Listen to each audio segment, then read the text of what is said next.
guys, Jason and Jabo here with Ronin Combat Strategies. Today we're going to talk about the peel drill, which is a culmination of all the concepts we teach in our courses. Yeah, guys, this is going to be dynamic, small unit tactics that are used in combat in order to break contact from the enemy.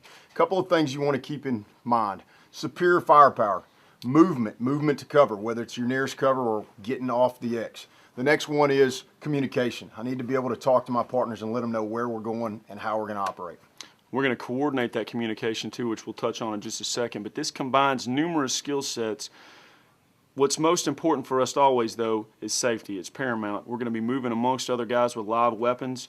We need to be aware of our muzzles and where they're pointed at all times and make sure our finger lives outside the trigger when we're not pointed and driving down on a target. Yeah, and guys, as far as shooting goes, we're looking for rapid, multiple target engagement. You got to get the hits. That means I got to see the sights, I got to breathe, I got to press the trigger, I got to get solid hits on the target. I also want to stay in the fight. That means keep the guns running. We see a lot of malfunctions under stress. Guys, you need to either go to that immediate action or that remedial action drill, keep the guns running and stay in the fight.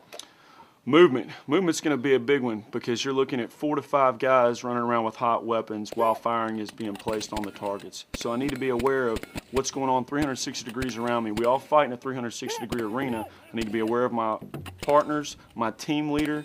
For communication, I need loud verbal commands. I need to let them know, last man. This is completely dependent upon communication amongst the team.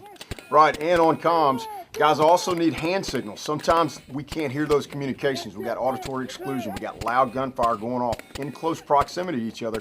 So it doesn't hurt to get one guy set behind cover and give some good verbal commands as well as some hand signals so guys know exactly where to go and what to do. No doubt. Good stuff. You got anything else? Yeah, last thing is, guys, remember, just breathe. Absolutely. Let's go hot. Guys, what you're seeing here is a classic example of an Australian peel drill. This drill, the purpose of the drill is to break contact under fire. Guys, for the combat side of the house, this may be out on patrol. It could also be for counter ambush drills, whether you're on foot or in a vehicle. Law enforcement, we could be on a man track looking for a shooting suspect in the woods. This is a formation we might use to prepare ourselves for any danger we might encounter during that track and also once contact is made. Safety is extremely important through this, team safety. Yeah, team safety, guys. We're shooting, we're moving, and we're communicating. We're moving around each other. So we got to watch your muzzle. You got to keep your fingers straight and off the trigger. You got to watch where your partner's positions are, especially when he's shooting down range. Absolutely, and that goes back to the individual safety. Jason mentioned finger living outside the trigger, muzzle pointed in a safe direction at all times, and being aware of where that muzzle is pointed at. It also goes back to we're getting into barricades and shooting around obstacles. We need to be aware of optics being clear as opposed to our barrels being clear. A lot of times guys will think they're clear to the target because their optics are clear, but their barrel might be pointed at the barricade. And we had an incident like that yesterday where somebody owes us some wood, right? We did. Think about shooting around these positions as well. If you watch these guys as they're bounding to positions, you got to look at the position. Not only am I above the target, am I below the target, especially around vehicles. A lot of times what we'll see is a guy will turn sideways, whether it's in a turtle prone or he's on an urban prone position.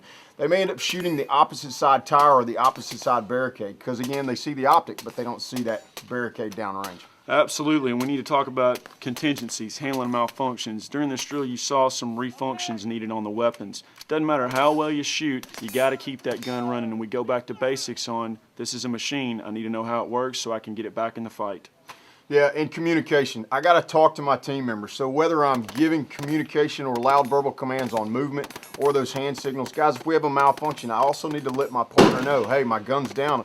Cover me while I'm getting this gun or this weapon back up in the fight. Absolutely, and it all goes back to don't forget the fundamentals. We preach the basics.